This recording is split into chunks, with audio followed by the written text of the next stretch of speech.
Inverse point with respect to circle. Definition लिखी हुई है, के एक सर्किल है जिसका सेंटर सी है, रेडियस आर है। कोई हमने पॉइंट पी लिया, सी को छोड़कर, सी के अलावा, सेंटर से अलग कोई पॉइंट पी लिया और एक पॉइंट पकड़ा क्यू। तो पी पॉइंट को क्यू का कह दीजिए या क्यू पॉइंट को पी का कह दीजिए इनवर्स पॉइंट। शर्त क्या है कि क्यू लाई करना चाहिए सी और पी को जोड़ने वाली रे पर, और सी से पी तक की डिस्टेंस और सी से क्यू तक की डिस्टेंस की मल्टीप्लाई करें तो वो रेडियस के स्क्वायर के बराबर होनी चाहिए सर्किल के। जैसे यहाँ पे दिखाया गया है, ये सर्किल है जिसका सेंटर मैंने सी लिखा है, रेडियस पी लिखी, ओ सॉरी, पी एक पॉइंट लिया है, एक पॉइंट क्यू लिया है। तो पी पॉइंट को क्यू का इनवर्स पॉइंट कहेंगे यदि क्यू पॉइंट सी पी को जोड़ने वाली रे के ऊपर है। और दूसरी शर्त क्या है, सी से क्यू तक की डिस्टेंस और सी से पी तक की डिस्टेंस की मल्टीप्लाई करें तो वो सर्किल की रेडियस के स्क्वायर के इक्वल होना चाहिए। तो यहां से तीन ऑब्जेक्टिव बैठ जाते हैं कि जो सी पी और क्यू सेंटर दोनों पॉइंट एक ही लाइन में होंगे। दूसरा पॉइंट बैठता है कि पी और क्यू हमेशा सी के एक साइड में होंगे। तीसरा बैठता है सी पी और सी क्यू इक्वल टू होगा हमेशा आर स्क्वायर के। तो ये होती है इनवर्स पॉइंट की डेफिनेशन। अब बात उठती है, हम यहां से एक क्वेश्चन करके देखते हैं। कहा गया है कि so that the inverse point A, एक पॉइंट ए लिया है विद रेस्पेक्ट टू सर्किल, ये सर्किल लिया गया है और उसका तुम्हें इनवर्स पॉइंट निकालना है ए का। ए यहाँ पर एक कॉम्प्लेक्स नंबर है, चाहे पी को मान लेना ए या क्यू को मान लेना। सर्किल दिया है ये, तो ध्यान दीजिए सर्किल का सेंटर कितना है, सी है, और रेडियस कितनी है यहाँ पर, आर। ये तो ध्यान होगा तुम्हें, ठीक।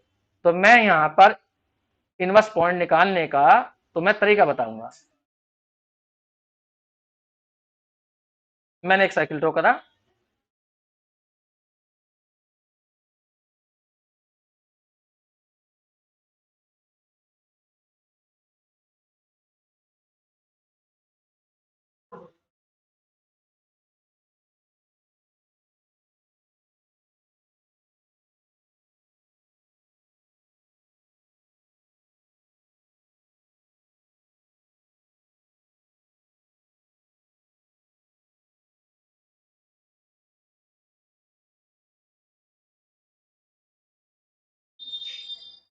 एक हमने सर्किल ड्रॉ करा, देखा सर्किल कितना सुंदर खींचा।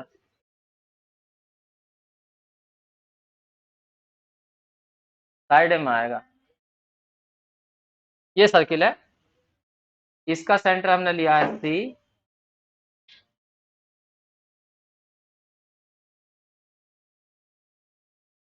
एक यहाँ पर पी पॉइंट लिया और एक लिया है मैंने क्यू। ठीक है, या तो इसे ए मान लीजिए या क्यू को ए मान लीजिए, और तुम्हें क्यू निकालना है। सही है, अगर तुमने ए माना है पी को तो पी कहलाएगा क्यू का इनवर्स या क्यू कहलाएगा पी का इनवर्स, तो तुम्हें क्यू निकालना है। तो क्यू को मैं थोड़ी देर के लिए कुछ और मान लेता हूँ, सपोज करिए मैंने इसे जेड मान लिया, या जेड नहीं मान के बी मान लो, बी मान लिया, तो मुझे बी पॉइंट निकालना है। ठीक है, तो एक काम करिए, अगर तुम्हें थोड़ा याद हो कि किसी भी कॉम्प्लेक्स नंबर को वेक्टर से रिप्रेजेंट किया जाता है और किसी भी वेक्टर को हम कॉम्प्लेक्स से रिप्रेजेंट कर सकते हैं, तो तुम मुझे सी क्यू वेक्टर बना के दिखाओ। सी क्यू वेक्टर कितना होगा, याद करो।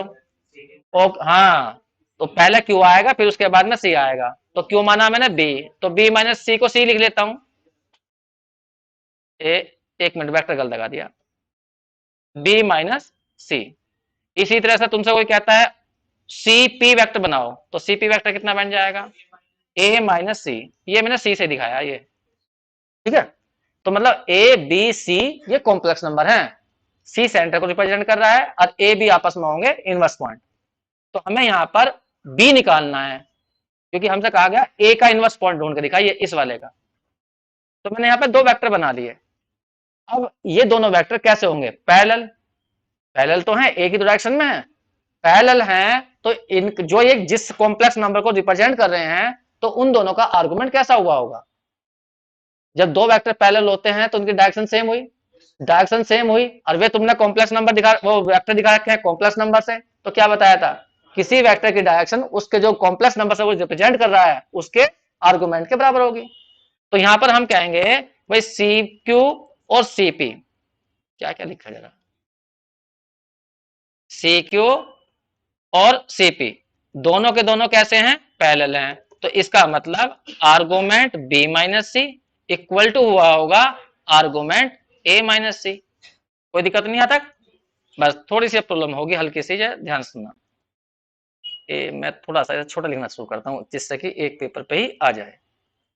आर्गुमेंट बी माइनस सी, अब देखो मैं इस साइड को कैसे चेंज करूंगा, मैंने तुम्हें एक थ्योरम करवाई थी, आर्गुमेंट जेड इक्वल टू होता है माइनस आर्गुमेंट ऑफ जेड बार, बताया था ये।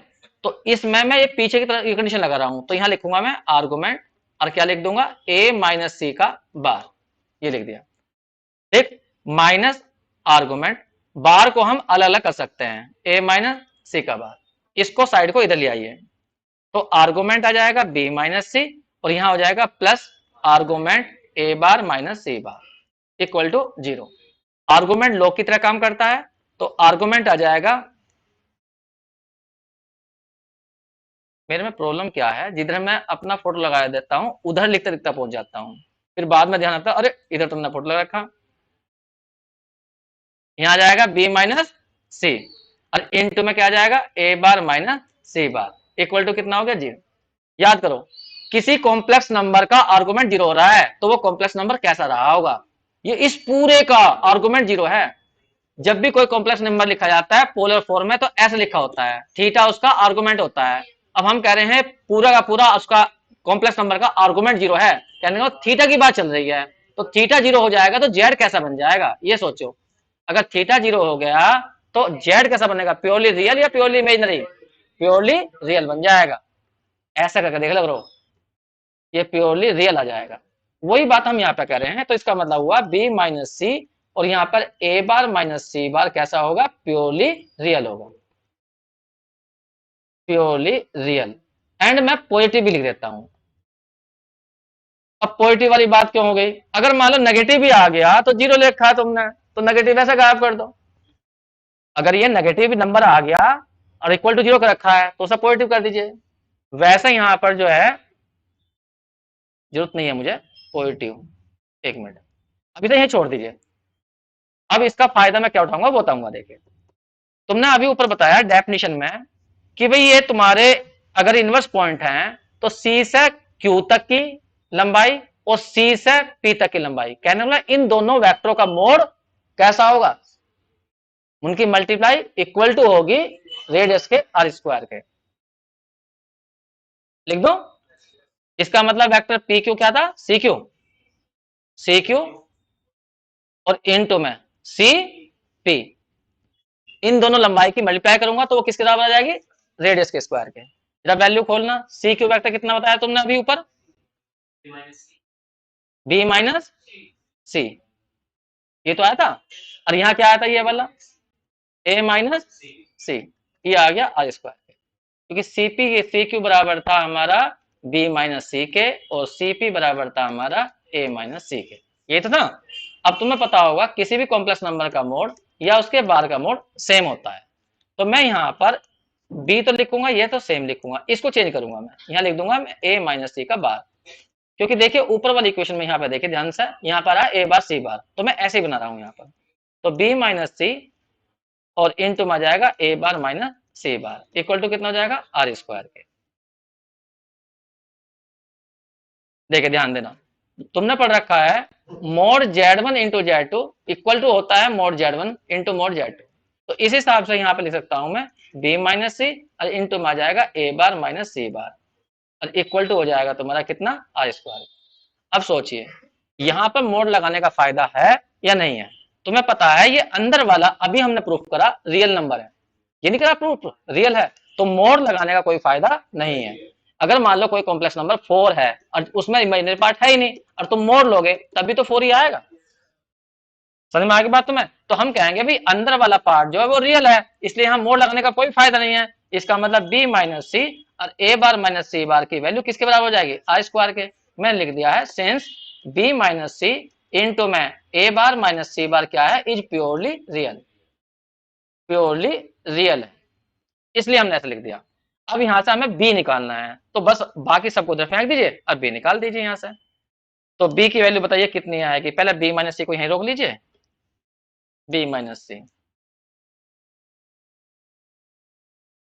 इक्वल टू बैठ जाएगा are square upon A bar minus C bar, या बी की वैल्यू आ जाएगी सी प्लस, और यहाँ आ जाएगा are square upon A bar minus सी बार।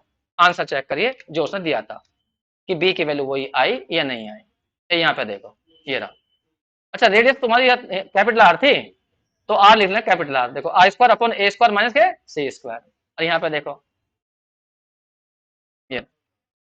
तो ये हमने इनवर्स पॉइंट बना दिया, बस यहाँ पे ध्यान देना, गलती हो गई थोड़ी सी, जो आर था वो हमारा कैपिटल आर था, बस वो लिख लेना यहाँ पर, ठीक। इस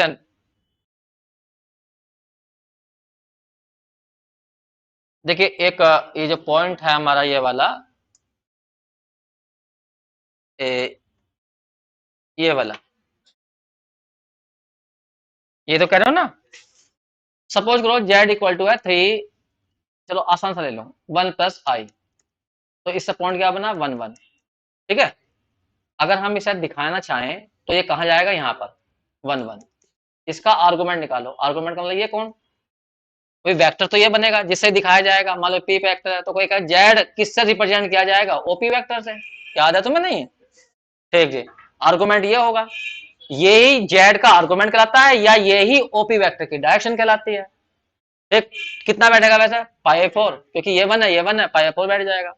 अब तुम मुझे बताइए जेड बार कहां जाएगा, जेड बार का मतलब क्या होगा, जेड बार का मतलब होगा 1 माइनस आई, कहने का मतलब 1 और माइनस 1, तो ये कहां जाएगा 4, तो मैं नीचे की ओर जाएगा, यहाँ जाएगा 1 और माइनस 1, तो ये वाला एंगल कितना आएगा, तब भी ये पाई 4 आएगा, क्योंकि ये ऊंचाई भी 1 है, ये भी अभी 1 है, वो नीचे वाली ये 1 है और ये 1 है, तब भी पाई 4 आएगा। लेकिन डायरेक्शन तो चेंज हो गई ना, अगर वो प्लस थीटा है तो नीचे वाला माइनस थीटा आएगा। तो यदि कोई कहेगा जेड का आर्गुमेंट बताइए, तो जेड का आर्गुमेंट मान लीजिए थीटा है, तो जेड बार का आर्गुमेंट कितना हुआ, जेड बार का तो वो हुआ माइनस थीटा। अब थीटा की वैल्यू खोल दीजिए ऊपर से, तो कितनी हो जाएगी आर्गुमेंट जेड, तो ये तो प्रूफ हो गया, बताई थी मैंने ये बात, ठीक जी। अब जैसा हमने ये थ्योरम करी है, एक तरह से क्वेश्चन करा है, ऐसा तो बहुत टाइम लग जाएगा हमें, कि यदि हमें कोई कहे, 1 मिनट के लिए मैं क्वेश्चन देता हूं तुम्हें। मान लीजिए हमें क्वेश्चन कहा गया ये, obtain the relation between Z and उसके इनवर्स में, इनवर्स बताया गया है जेड डैश, जेड का इनवर्स क्या है जेड डैश है, इनके बीच में संबंध स्थापित करना है। तो मैंने शॉर्टकट बताया तुम्हें यहाँ पर, कि कभी भी तुम्हें किसी पॉइंट का इनवर्स पॉइंट निकालना हो और सर्किल दिया गया हो, तो मैंने शॉर्टकट में लिखवाया है यहाँ पर कि रिप्लेस कर देना जेड की जगह जेड डैश, और जहां जेड बार आ रहा हो उसे अनचेंज रखना। ये शॉर्टकट है, अभी बताऊंगा मैं, फिर सुन लो एक बार को। अगर कभी भी इनवर्स पॉइंट निकालना है, मान लो जेड कोई पॉइंट है जिसका तुम इनवर्स निकालना चाहते हो, मान लो इसका इनवर्स पॉइंट जेड डैश है, तो जेड डैश की वैल्यू कैसे निकालनी है तुम्हें, जो सर्किल दिया हुआ है उस सर्किल के अंदर जहां जेड आ रहा हो वहां जेड डैश कर दियो, और जहां जेड भरा हो वहां कुछ भी चेंज मत करियो, उसको सोल्व कर लियो तो उसे जेड डैश निकाल दियो, तो जेड डैश जेड का इनवर्स पॉइंट आ जाएगा। सही है। जैसे कि मैंने यहाँ पे एग्जांपल दिया है, एक सर्किल दिया है मोर जेड इक्वल टू 5, सभी जानते हैं मोर जेड इक्वल टू 5 एक सर्किल होता है जिसका सेंटर होता है origin, mod Z equal to 5। Suppose करो ये बना दिया मैंने सर्किल, ये बना दिया, इसका सेंटर है 0 0 और रेडियस है हमारी 5। अब तुम्हें किसी पॉइंट का इनवर्स निकालना, ठीक है, तो मैंने क्या कहा कि जहां जेड है वहां जेड एस कर दो। कैसा करना, पहले यहाँ पे जेड जेड एस बनाओ, तो इसको सही करो, स्क्वायर कर लो, तो मोर जेड का स्क्वायर इक्वल टू क्या जाएगा 5, इसे लिख सकते हैं Z into Z bar equal to 5। अब इसमें रिप्लेस कर दो, जहां जेड है वहां जेड एस कर देना, लेकिन जेड बार को चेंज मत करना। तो बताओ क्या बन जाएगा, जेड एस और यहाँ जेड बार इक्वल टू क्या आ जाएगा 5, इसका मतलब जेड एस की वैल्यू हाँ 25 हो जाएगा, स्क्वायर करना तुमने, हाँ, तो यहाँ बन जाएगा कितना 25 अपॉन जेड बार, ये तो ये आया जेड का इनवर्स पॉइंट, जो जेड एस निकला ना वो जेड का इनवर्स पॉइंट है। तो ये क्या हुआ, हाँ तुम कोई पॉइंट तो बताओ। मान लो किसी बच्चे ने कहा कि भाई ये सर्किल लेना और मैं तुम्हें जेड की वैल्यू दे रहा हूं 1 प्लस आई, इसका इनवर्स पॉइंट बताओ, जेड की वैल्यू 1 + i, तो इनवर्स पॉइंट बताओ, तो इसमें भर दो ना इसमें। तो जेड डैश कितना जाएगा 25/1 - i। इसको सोल्व कर दो, कॉन्जुगेट से ऊपर नीचे मल्टीप्लाई करो, तो 1 + i नीचे आ जाएगा, और नीचे आ जाएगा 1 का स्क्वायर प्लस आई का स्क्वायर, √2 आ जाएगा शायद, है √2 आ जाएगा। तो ये है इस वाले पॉइंट का इनवर्स पॉइंट। और तुम्हें विश्वास नहीं हो रहा, अभी मैं चेक करके दिखाता हूँ, 2 मिनट लगती है। तो आएगा नीचे, चलो 2 कर लिया, ये आ गया। तो रियल पार्ट कितना आया इसका 25/2, और इमेजनरी कितना पार्ट आया 25/2 आई। तो हम कह रहे हैं कि ये वाला जो कॉम्प्लेक्स नंबर है ये वाले का इनवर्स पॉइंट है। अगर ये वाला वास्तव में इसका इनवर्स पॉइंट है, तो शर्त क्या होती है, इस वाले पॉइंट की सेंटर से डिस्टेंस निकालना है, और इस पॉइंट के सेंटर से डिस्टेंस निकालना है, दोनों की मल्टीप्लाई करो तो रेडियस के इक्वल होना चाहिए। ठीक है, तो जरा तुम मुझे जेड जेड बना तुम्हारा 1 1, और जेड डैश कितना बना तुम्हारा, ये बना 25 अपॉन कितना 2, और 25/2। इसकी सेंटर से दूरी निकालो, सेंटर कितना है 0 0, निकाल जरा। डिस्टेंस निकाल रहा हूं मैं, वैसे चेक करो ना, डिस्टेंस निकाल रहा हूं मैं किसकी, जेड और किसके, सेंटर की। बताइए कितनी आएगी, बहुत बढ़िया, √2 आ जाएगी। ठीक बात। अब सेंटर से इस वाले पॉइंट की डिस्टेंस निकालो, वो कितनी आ जाएगी। हाँ, अंडर रूट कर लोगे z/25 माइनस के 0 का स्क्वायर, और फिर आ जाएगा z/25 माइनस 0 का स्क्वायर। बताओ कितनी आ जाएगी। हाँ हाँ, z/25 तो बाहर निकल गया, और √2 आ गया, ये तो आ गई। गलत हो गया, दिखा है, सही तो आ गया। अब इस पॉइंट की तुमने सेंटर से डिस्टेंस निकाली, वो आई √2, इसकी डिस्टेंस निकाली तो वह इतनी। अब इन दोनों की गुणा करिए, कितनी बैठेगी, इन दोनों की गुणा तो करो। ये गलती हो गई यहाँ,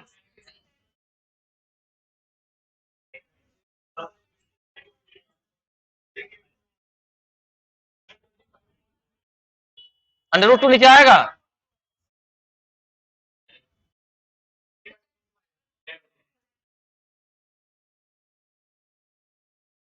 ये गलती होगी ये वाली। हाँ, मैं ये √2 तो कह रहा था, तुमने गलत बता दिया।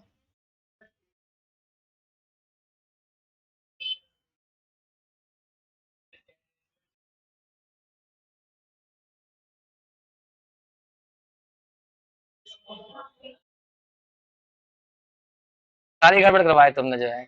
कितनी बैठ गया, √2 ही आया।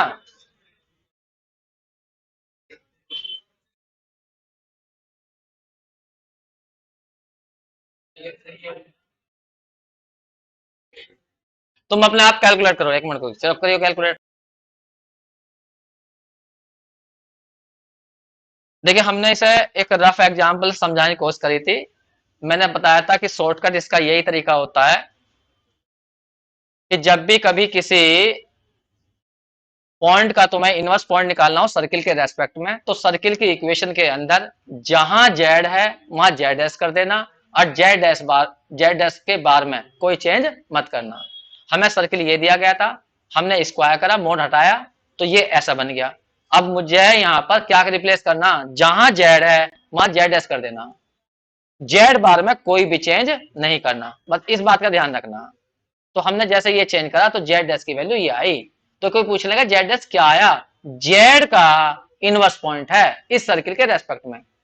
अब कोई कहने लगा मैं जेड की वैल्यू 1 + i लेता हूं, तो जेड की वैल्यू जैसे हमने 1 + i रखी, कहना 1 1 रखी, फिर इसके अंदर रख कर सोल्व करा, तो जेड डैश की वैल्यू ये आई 25 अपॉन जेड की वैल्यू खोड़ दी यहाँ पर 1 - i, कॉन्जुगेट से ऊपर नीचे मल्टीप्लाई करके ये जेड डैश ये बन गया।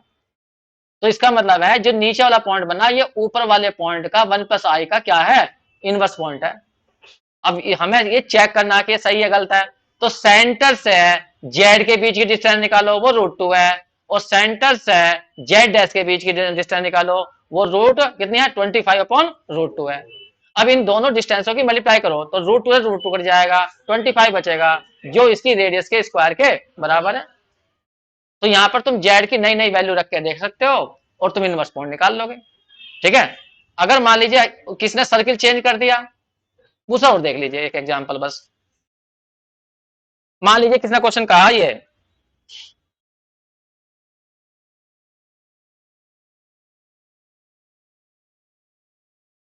मोर z-1 इक्वल टू है, मान लीजिए, चलो वही डाल दिया, ये सर्किल है। और इस सर्किल के रेस्पेक्ट में तुम्हें इनवर्स पॉइंट निकालना है। तो पहले तो मोड हटाओ, तो मोड हटाने के लिए स्क्वायर कर दो, तो यहां आ जाएगा z-1 का स्क्वायर इक्वल टू 1 का स्क्वायर, कुल मिलाकर z-1 इंटू z-1 का बार। हम बार अलग अलग कर सकते हैं, यहाँ आ जाएगा z बार और यहाँ हो जाएगा 1 का बार 1 ही हो जाएगा, 1 का बार 1 रहेगा। ठीक है, अब इसमें रिप्लेस करना है तुम्हें, बस रिप्लेस जहां z है वहां z डैश कर दो, z बार को मत छेड़ना बस। तो यहाँ क्या आ जाएगा, यहाँ z dash -1 into Z bar -1 equal to 1 आ जाएगा। तो z डैश की यहाँ से वैल्यू निकाल दो, तो ये आ जाएगा z डैश -1 जेड बार -1, और ये 1 पहुंच जाएगा उस साइड में, तो ये प्लस हो जाएगा। तो यहां से z डैश की जो वैल्यू आएगी वो आ जाएगी 1 अपॉन जेड बार -1 प्लस के 1। तो जो पीछे वाला है ये z डैश कहलाएगा। तो z डैश क्या है, z का इनवर्स पॉइंट है। अब कोई कहने लगे अगर z की वैल्यू हमने मान लीजिए यहाँ पे 3 + 4i ले ली, तो z डैश कितना आएगा, तो यहाँ पर इस वाले में जहां z है वहां 3 + 4i भर दो, तो z डैश निकाल लो। तो z डैश की वैल्यू निकालने के लिए तुम्हें क्या करना पड़ेगा, 1 अपॉन जेड बार की वैल्यू 3 - 4i और -1 + 1। अब ये सोल्व कर लो, तो यहाँ बैठ जाएगा 1 अपॉन कितना 2 - के 4i अब प्लस के 1, एलसीएम ले लो, तो 2 - के 4i यहाँ आ गया, और 1 + 2 - के 4i, बस वही कॉन्जुगेट से मल्टीप्लाई कर लो, सही रूप में निकाल लियो। तो जो ये आएगा ये ऊपर वाले पॉइंट का z = 3 + 4i का इनवर्स पॉइंट होगा। ठीक है, तो ऐसा हम इनवर्स पॉइंट निकाल सकते हैं। नोट थोड़े करना है सर, है?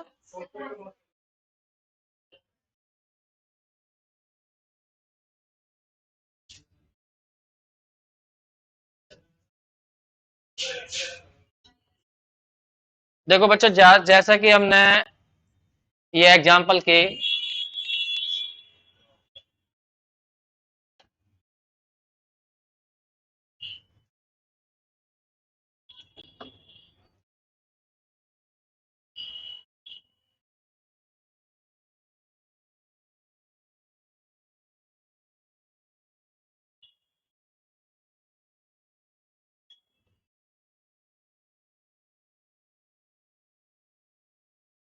एक नोट और ध्यान रखना, ऊपर देखो, ये तो मैंने बता ही दिया।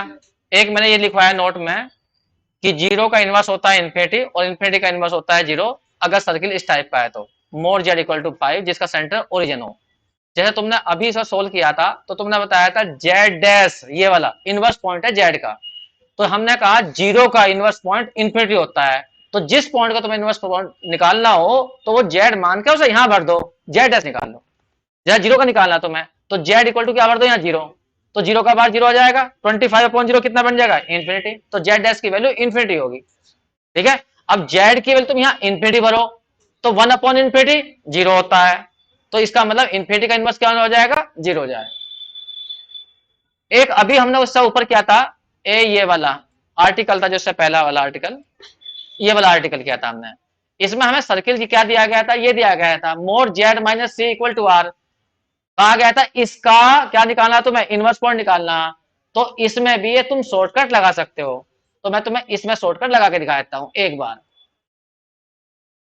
देखिए यहां पर है हमारा मोड z - c = कितना है r, पहला मोड हटा लो, स्क्वायर करो, तो क्या आ जाएगा z - c का मोड का स्क्वायर इक्वल टू हो जाएगा r स्क्वायर।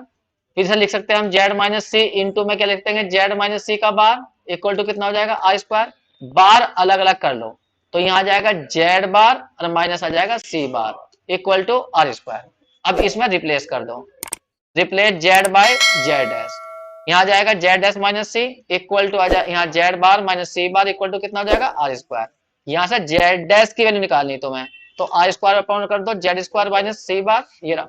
तो z डैश की वैल्यू कितनी आ गई, c plus r square upon z bar minus सी बार। अब तुम्हें देखना है किस पॉइंट का इनवर्स पॉइंट निकालना, वो z की जगह भर दो, फिर z डैश की वैल्यू निकाल लो, वो ही इनवर्स पॉइंट कहलाएगा। अब उसने कहा था इस आर्टिकल में, क्या कहा था, किसका इनवर्स पॉइंट निकालना, ए का निकालना, तो जेड की जगह क्या रख दो, इसके अंदर ए रख दो।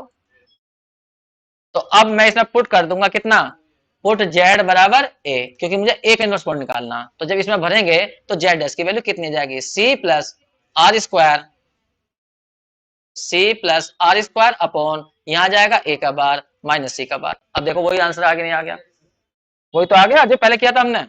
तो ये शॉर्टकट बड़ा काम का शॉर्टकट है।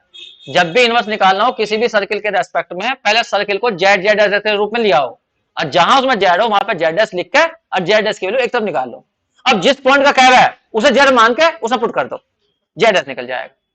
ठीक है, तो यहां पर मैंने तुम्हें दो एग्जाम्पल दिए हैं, इसे नोट करने की जरूरत तो नहीं है मेरे ख्याल से। नहीं नहीं, वो तो मोर जेड इक्वल टू 5 ना, जिनका सेंटर 0 है उसके लिए ही है बस केवल वो, इसलिए तो बदल जाएगा। अब यहाँ पे तुमने मान लो जेड की जगह 0 रख दी, 0 का तुम इनवर्स पॉइंट देख रहे हो, तो यहाँ पे 0 रखोगे तो आई स्क्वायर अपॉन क्या आ जाएगा, माइनस के सी, तो ये तो कोई एक नंबर बन जाएगा ना पूरा, तो यहाँ इनवर्स पॉइंट अलग आएगा उससे जो है। तो यहाँ पर देखो मैंने तुम्हें जो है दो एग्जाम्पल दे दी हैं, अब इन्हें करके देखना। अब बात करते हैं हम यहाँ पर, एक मिनट के लिए।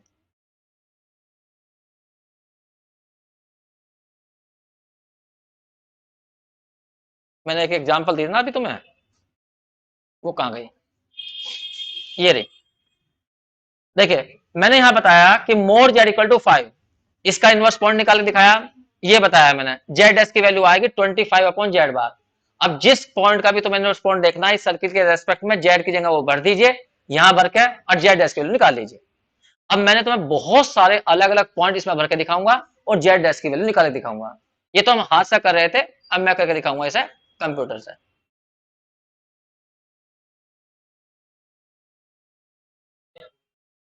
हम्म,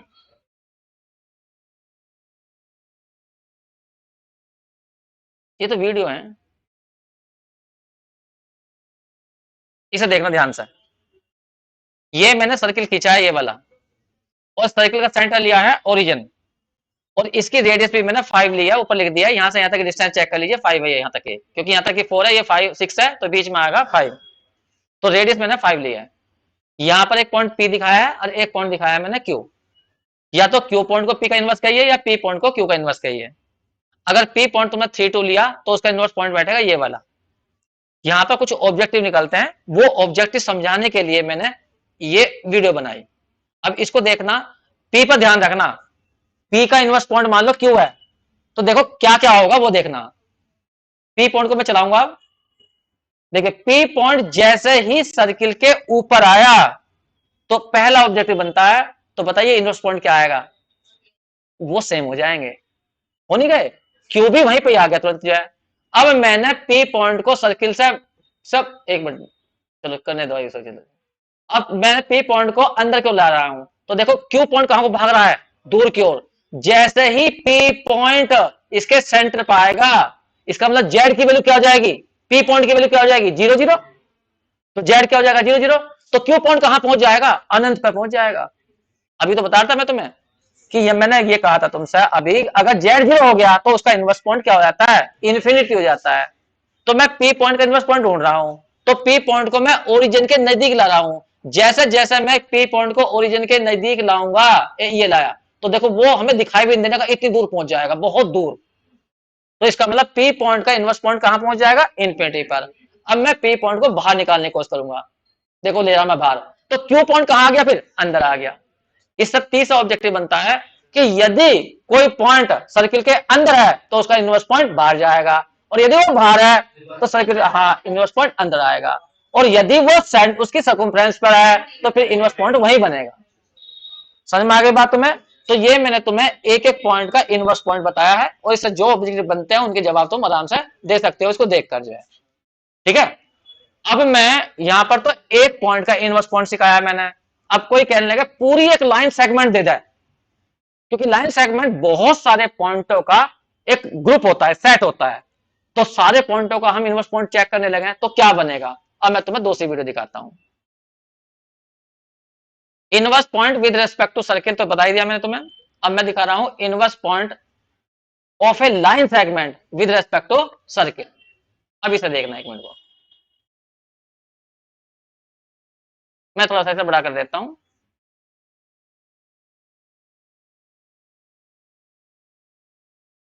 दिखा दे रहा तुम्हें, यहां ध्यान देना, ये सर्किल है, यह सर्किल, रेडियस वही 5 है, रेडियस 5 है, वही सर्किल लिया मैंने मोर जेड इक्वल टू 5 वाला सर्किल। अब यहाँ पे देखना, ये यहां से देखो ए, ये पॉइंट ए है और उधर बी पॉइंट है, तो ये मैंने एक लाइन सेगमेंट लिया। अब इस लाइन सेगमेंट पे कितने पॉइंट होंगे? इस हरे वाले पर इनफाइनाइट पॉइंट होंगे, तो हर पॉइंट का अपना अपना इनवर्स होगा। अब ये लाइन सेगमेंट तुमने कहां लिया? सर्किल के अंदर लिया, तो इसके हर पॉइंट का इनवर्स पॉइंट कहां बनेगा? सर्किल के बाहर बनेगा।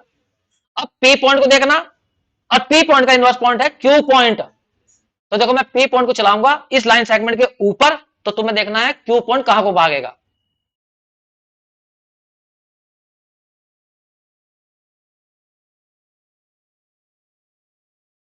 देखिए पी पॉइंट अब इस कोने पर आ जाएगा यहां पर, तो उसका इनवर्स पॉइंट कहां आया? यहां पर। फिर आगे बढ़ेंगे हम थोड़ा सा और, देखिए पी पॉइंट इस पर आगे चला गया, तो क्यू पॉइंट इधर पहुंच गया। इस तरह से आगे बढ़ते जाइए, ये तो ये इस तरह से ये मूव करता रहेगा। इसका मतलब हुआ किसी लाइन सेगमेंट का जो इनवर्स पॉइंट निकलेगा वो एक आर्क होगी। आर्क ही तो बनी है, तो ये आर्क होगी। तो एक पॉइंट का इनवर्स पॉइंट एक पॉइंट होता है, लेकिन बहुत सारे पॉइंटों का इनवर्स पॉइंट बहुत सारे पॉइंट होगा, और उनको मिलाकर क्या बन जाता है? कर्व बन जाएगा। तो मैंने यहां पे दिखाया है कि किसी लाइन सेगमेंट पर बहुत सारे पॉइंट हो तो उनका इनवर्स पॉइंट एक आर्क के ऊपर आ जाता है। सही है? ठीक है। जरा कोई कहने लगा इस वाले पॉइंट का इनवर्स पॉइंट कहां होगा? पॉइंट का इनवर्स पॉइंट पॉइंट ही होता है, वो यहां कहीं बैठेगा, इसको इधर ला दिया, यहां पर पहुंच जाएगा ये। और जब इस पॉइंट को हम उधर ले गए, यहां इस पॉइंट पे ले गए, तो इनवर्स पॉइंट कहां पहुंच गया? यहां पहुंच गया। वो तो इन सारे पॉइंटों को मिलाकर एक कर्व बना है। सही है? तो यहां पर हम इस पे पॉइंट को इस आर्क सेगमेंट के ऊपर चलाते रहेंगे, तो इससे हमारा क्या बनता रहेगा? ये तो मैं सर्कल थोड़ा चेंज कर दिया, ये तो इस तरह से ये तुम्हारा इसका इनवर्स पॉइंट होगा, सेट बन जाएगा ये वाला आर्क। ठीक है? तो ऐसे ही मैं तुम्हें दिखाऊंगा अब किसी ट्राइंगल का इनवर्स पॉइंट। यहां पे लिखा मैंने inverse point of a triangle with respect to circle. एक मिनट मुझे जाना पड़ेगा कहीं।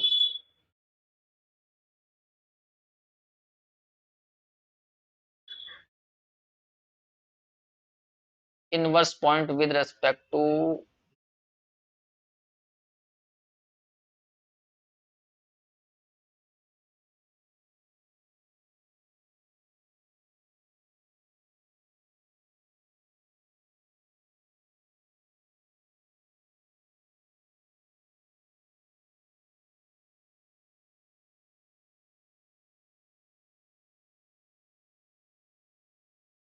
तुम लोगों को दिखाई देगा ना, उनको नहीं दिखाई देने का ना वो,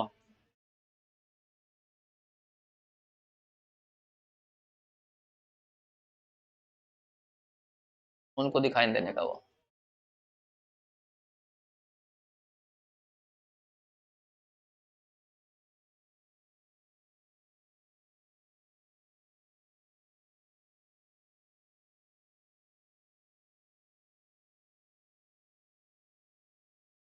देखो सर्किल वही है अब भी जो है। अब मैंने यहाँ पे एक ट्राइंगल लिया है, ट्राइंगल है ये वाला ट्राइंगल। इस ट्राइंगल पर कितने पॉइंट होंगे? इस लाइन सेगमेंट पे इनफाइनाइट पॉइंट, इस लाइन सेगमेंट पे इनफाइनाइट पॉइंट, इस लाइन सेगमेंट पे इनफाइनाइट पॉइंट। अब सारे पॉइंटों का हम अलग अलग इनवर्स पॉइंट निकालेंगे और फिर उन्हें जोड़ेंगे, तो एक नया कर्व बनेगा। ये बन रहा सारा। ठीक है? अब मैं तुम्हें दिखाना चाहता हूं कौन सा सेगमेंट के पॉइंट कहां जाकर इनवर्स पॉइंट बना उनका, और कौन सा वाले सेगमेंट के कहां पर जाकर इनवर्स पॉइंट बना। अब इसे तुम देख रहे हैं ना, देखना जरा ध्यान से।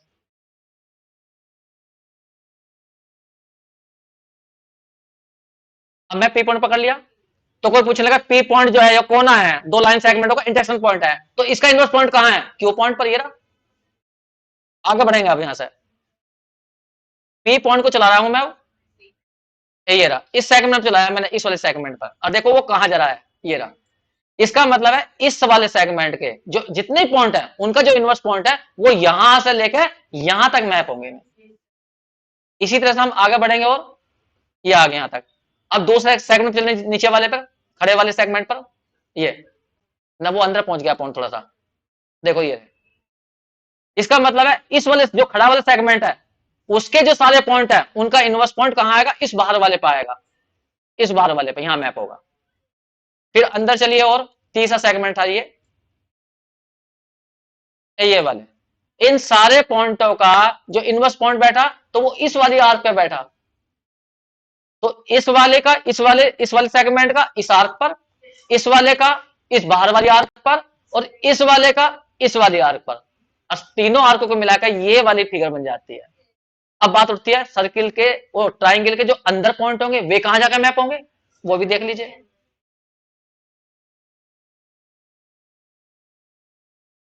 ये तो मैंने सब इसके सेगमेंट के ऊपर, अब मैं इसके अंदर दिखाऊंगा।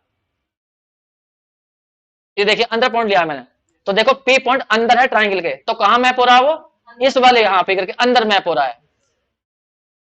बस ये अलग अलग जगह पर दिखाया मैंने यहाँ पर, इन्हें चेक कर सकते हो तुम इस तरह से जो है।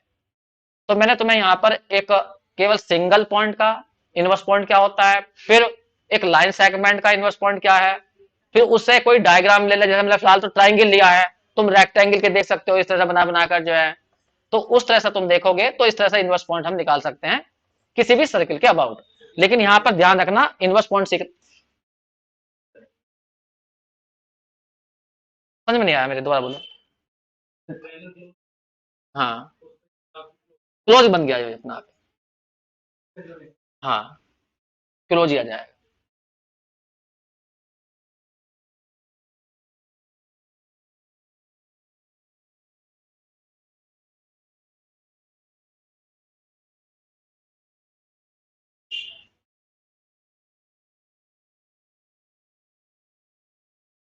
एक एग्जांपल और देख लीजिए, क्योंकि मुझे कोई एग्जांपल बता दूं।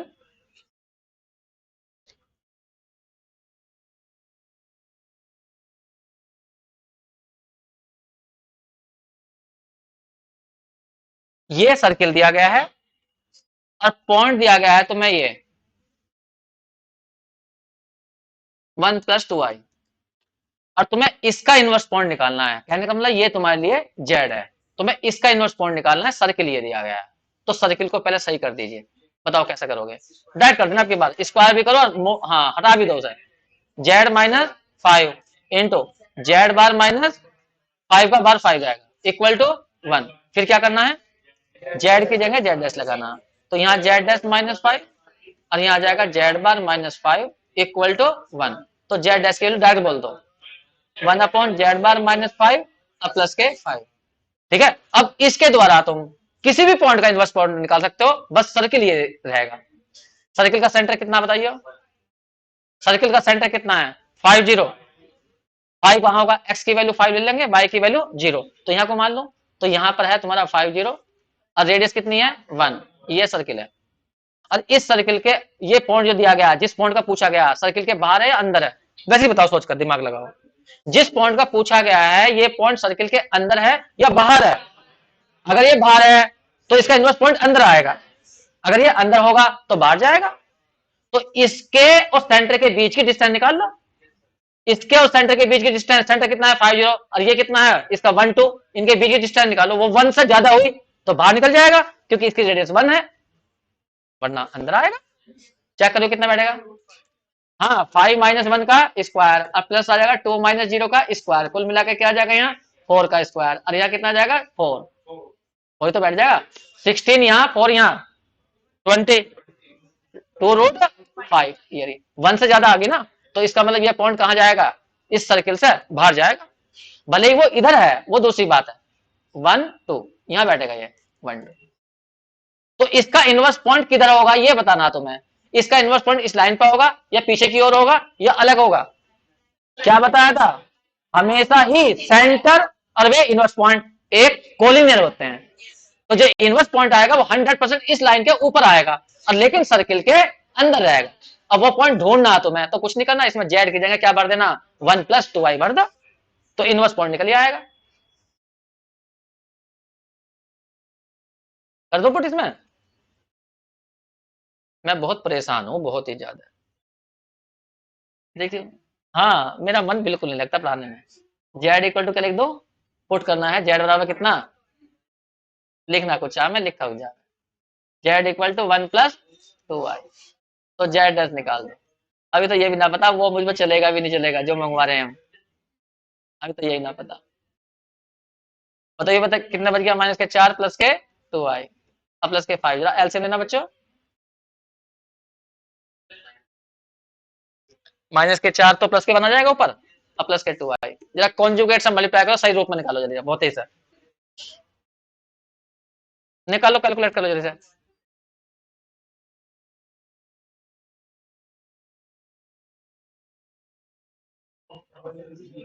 बच्चों इसे थोड़ा सही सा कर लेना, क्योंकि हमने थोड़ी जल्दीबाजी में गड़बड़ कर दी। जहाँ जेड बार था तो यहाँ 1 - 2i बैठेगा, कैलकुलेट कर लेना। बस जो जेड डैश आएगा ना वो सर्किल के अंदर आएगा। अच्छा कैसे करोगे अंदर आएगा तो, जो तुम्हारे पॉइंट बनेगा और सेंटर के बीच की डिस्टेंस निकालना, वो 1 से कम आ जाएगा अपने आप। ठीक है बच्चे।